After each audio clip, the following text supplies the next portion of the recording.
Waouh, ça a été une semaine complètement folle sur les marchés financiers avec l'élection de Donald Trump.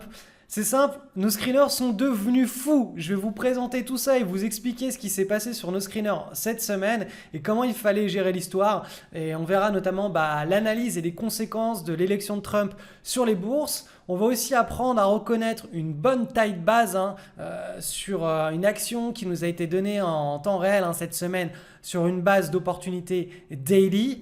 On verra aussi qu'on a une très très très belle opportunité, une Miss Monde cette semaine sur le marché américain. Je vais vous la présenter. Je ferai aussi le suivi du Bitcoin puisqu'il y a 2 semaines je vous ai présenté cette opportunité spéculative. Je vais revenir dessus pour faire le suivi de l'opportunité. Et enfin, je parlerai de comment déconnecter son temps de travail de ses revenus en se professionnalisant sur son approche boursière avec le swing trading. C'est parti pour la vidéo de cette semaine. Alors on commence cette analyse par les indices américains, SP500, donc là c'est un graphique en hebdomadaire. Donc comme je vous l'avais annoncé la semaine dernière, on entrait avec un signal de correction potentielle puisqu'on avait cassé le pivot donc ici. On n'a pas eu la validation cette semaine, on est revenu clôturer au-dessus du pivot. Donc là on est toujours dans le canal haussier que je vous ai dessiné ici en hebdomadaire. Le scénario, alors je vous le rappelle, celui de la semaine dernière il était ici, j'ai gardé les mêmes flèches. Donc, en journalier, on avait cassé, soit on se dirigeait vers le support, soit on revenait récupérer la résistance ici, et on repartait au-dessus et on invalidait donc ce signal. Et c'est ce qui s'est passé cette semaine avec l'élection de Donald Trump. Donc Donald Trump, apparemment, c'est très bullish pour les marchés, donc c'est très haussier. Cette élection a été accueillie avec beaucoup d'enthousiasme par les investisseurs internationaux. On va voir que sur le Nasdaq, c'est exactement le même genre de configuration. La semaine dernière, donc pré-élection, tout le monde s'attendait à une baisse des marchés. On a eu donc cette semaine, donc la semaine dernière, qui a clôturé baissière. Pour qu'on ait la validation de ce signal, il aurait fallu qu'on refasse une nouvelle semaine à la baisse. Donc je vais vous mettre ça en rouge comme ça. Et ça n'a pas été le cas puisqu'on est revenu récupérer le support et donc là, on est toujours dans une séquence haussière. D'ailleurs, je vais vous tracer le canal haussier de cette séquence haussière. Alors pour tracer un canal haussier, soit on relie les hauts comme ça, ensuite on duplique et on a notre canal haussier et voilà. Donc là, vous voyez qu'on est toujours dans la tendance haussière. On avait eu la semaine dernière le pivot de cassé, ça a été récupéré cette semaine, donc le signal de la semaine dernière d'une correction de marché et tout simplement, il est annulé. Ensuite, on va passer sur le marché européen, voir un petit peu ce qui s'est passé. Donc le CAC 40, on est toujours dans le range, donc beaucoup de volatilité liée aux élections américaines. Et le DAX, alors où es-tu petit DAX, tu es là. Pareil, idem que pour le CAC 40, on est toujours dans le range et on attend toujours soit une cassure par le haut, soit une cassure par le bas. Mais bon, si on doit se fier à ce qui se passe sur les États-Unis, qui est quand même le moteur, le driver de tous les indices internationaux actuellement, c'est plutôt positif là ce qui s'est passé avec l'élection de Donald Trump. Alors, il y a eu pas mal de volatilité, on l'a vu sur le marché action, mais donc du coup sur les obligations d'État américaines à long terme, qui est l'actif le plus volatile en termes d'obligations étatiques. Donc là, vous voyez que depuis 2010, on est vraiment ancré dans un puissant marché haussier. Que là, en début d'année 2016, je vous avais expliqué qu'ici, on avait un signal de hausse pour une belle hausse sur les obligations d'État à long terme. Et donc, c'était la semaine du 5 septembre 2016. La tendance s'est retournée. Cette semaine, ça s'est accéléré avec les élections américaines. Et là, on arrive sur des niveaux de support qui sont ici, puis ici et ici. Donc là, certainement, probablement, on va venir chercher, si on a un excès, le canal haussier, la borne basse du canal haussier à long terme. Donc c'est assez rare d'avoir autant de volatilité sur les obligations d'État à long terme en l'espace d'une semaine. Ça fait partie des choses qui sont quand même relativement rares. Qu'est-ce que l'on peut aborder d'autre? On va peut-être aller voir ce qui s'est passé sur l'or. Alors l'or, cette semaine, donc on avait ce canal haussier, on l'a cassé cette semaine, on arrive dans une zone de support. Donc tout simplement, là, il devrait y avoir des acheteurs qui vont venir récupérer de l'or sur la zone des $1200. Et si on casse la zone des $1200, on viendra simplement anticiper un retour vers les 1050 $. Donc voilà, beaucoup de semaines avec beaucoup de volatilité sur les marchés. Le signal que je vous annonçais qui était correctif, qui nous avait été donné en préélection, il a été annulé cette semaine avec les élections américaines. Donc là, on repart sur un scénario de marché haussier. Et on repart avec des gros espoirs pour 2017 d'avoir notre super bull market, notre super gros marché haussier qui va nous permettre de faire de très très très belles choses pendant l'année 2017. J'en profite juste pour faire un petit point sur le Bitcoin puisqu'on me l'a demandé. Donc le Bitcoin ici en hebdomadaire. Donc pour récapituler, c'est un actif qui est très volatile. Concrètement, voilà, quand on passe un trade sur un signal de type ici ou ici, soit le trade prend et on a un potentiel, un risque-reward de 1 pour 3, voire 1 pour 5 et ça peut monter beaucoup plus haut. Soit on prend une petite perte et on passe à autre chose. Donc c'est comme ça qu'il faut trader ce genre d'actifs volatiles. Donc là typiquement, alors je vais juste corriger. Alors je vais vous montrer, hop, je vais le passer en noir, le remettre en liste et le mettre par défaut. Donc voilà, donc je vous l'avais expliqué, il y a 3 semaines, on a vu un signal ici. Là actuellement, on est en train de consolider autour de ce signal. Le potentiel de hausse du Bitcoin, il est toujours intact. Là, on a toujours un très beau potentiel sur la fin de l'année, peut-être même le début de l'année 2017. Vous voyez que quand ça casse précédemment, à chaque fois, ça nous lançait des gros rallyes haussiers. Donc là, on est toujours sur une zone d'acquisition pour ce trade spéculatif qui peut être intéressant. Je vais vous passer ça en journalier pour que vous voyez un petit peu de plus près ce qui se passe. Donc, on a eu le signal, hop, ici, avec des volumes énormes. Pardon, ici.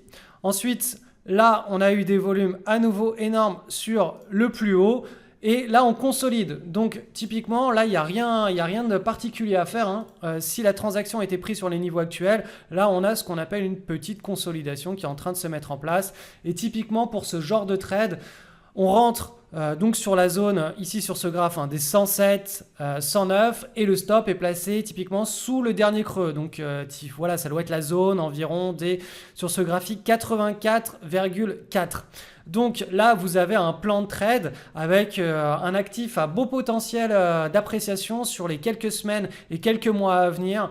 Donc à surveiller de près et petit clin d'œil à Mathieu puisque cette analyse est dédiée. Alors on va passer maintenant à l'analyse des actions cette semaine. Je vais vous en présenter 5. Mais avant cela, je voulais simplement commenter ce qui s'est passé sur nos screeners cette semaine, puisqu'il s'est passé quelque chose d'assez rare. On peut appeler ça une Trump, un événement relativement inattendu qui sort un petit peu de l'ordinaire.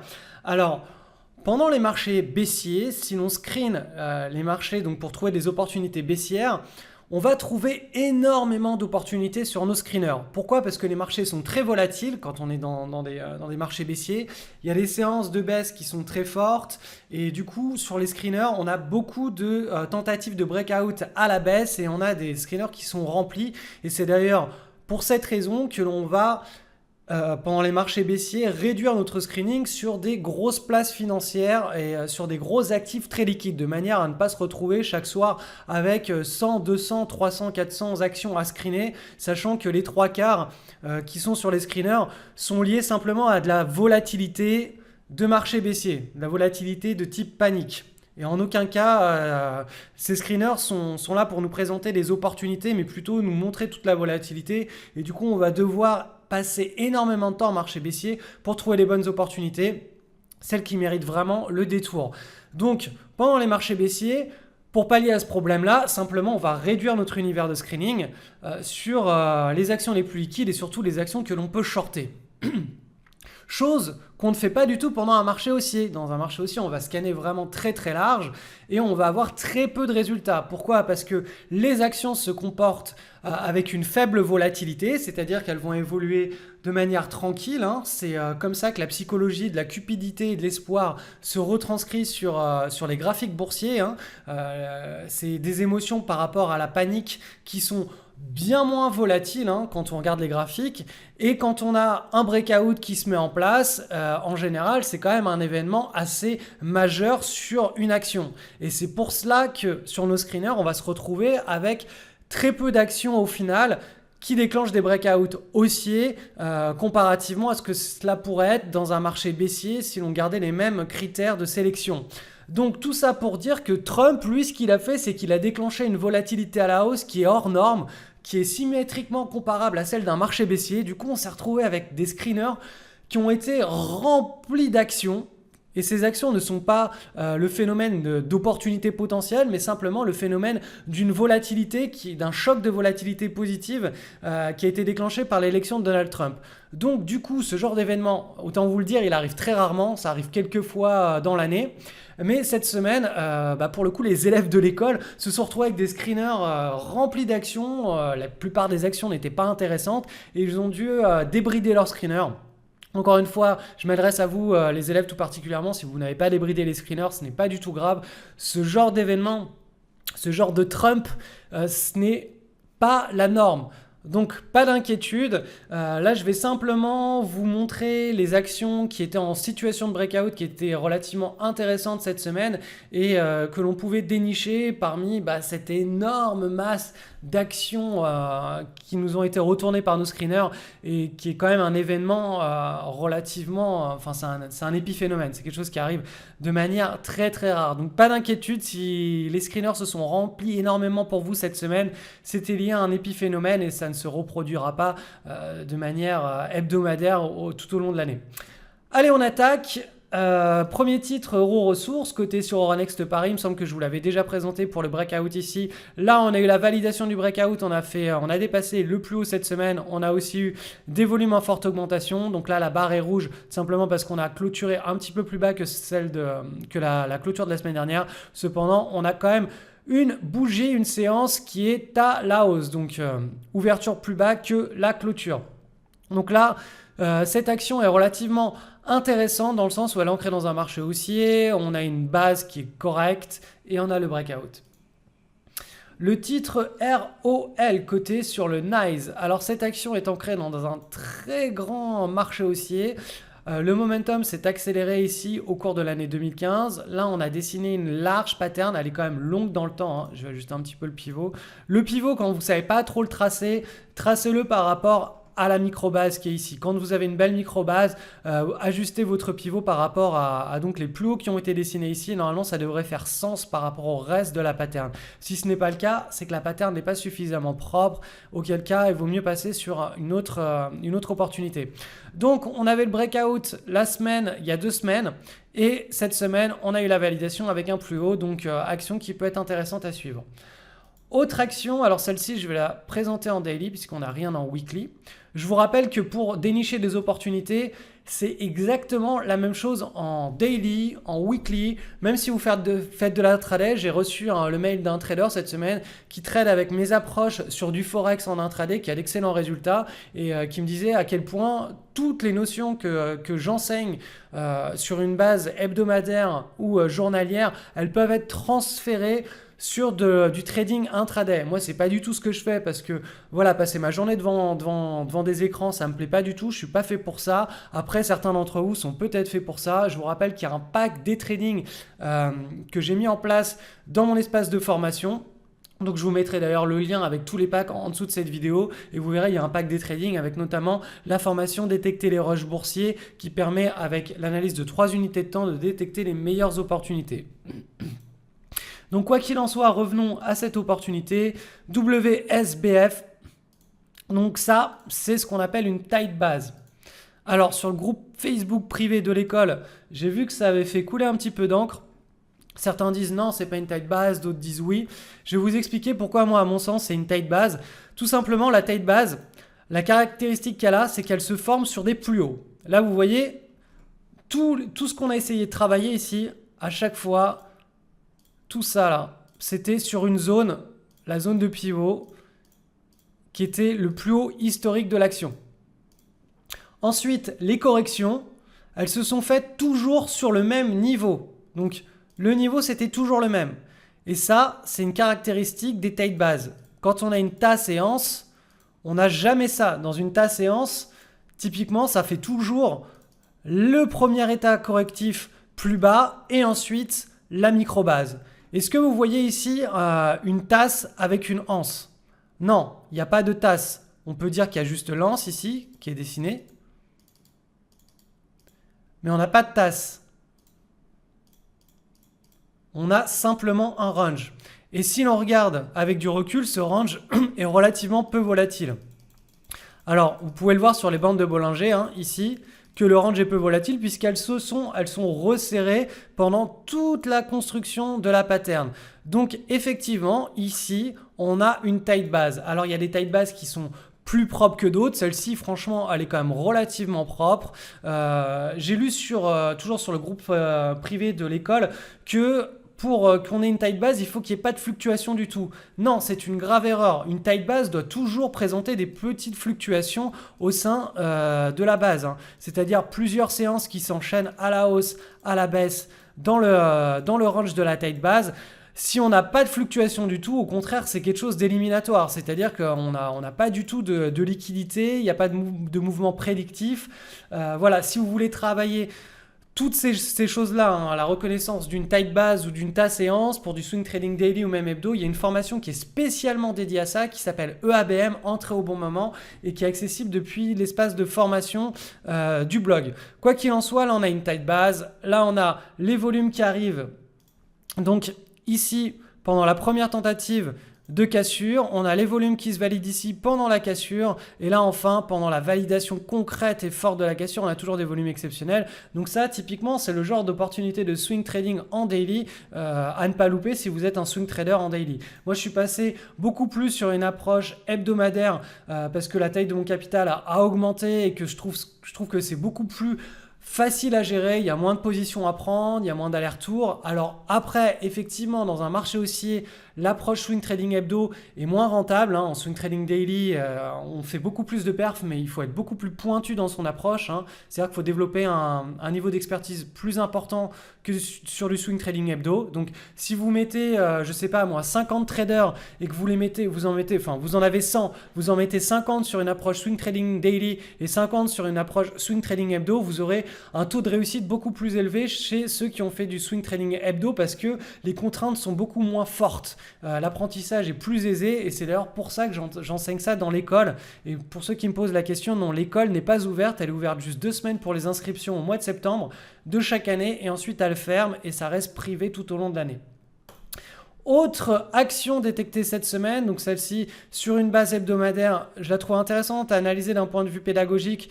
Parce qu'il y a des éléments pour et il y a des éléments contre. Alors, si vous avez l'habitude de suivre cette vidéo hebdo, l'élément pour, c'est clairement ici le resserrement avant le breakout et le breakout qui a été assez fort et qu'on pouvait timer sur une unité de temps en daily, puisque vous voyez qu'ici, on avait une séance qui était très propre avec des volumes ici hors du commun et ça permettait de réaliser une prise de position avec un prix de revient beaucoup plus intéressant si on timait en daily qu'en hebdo.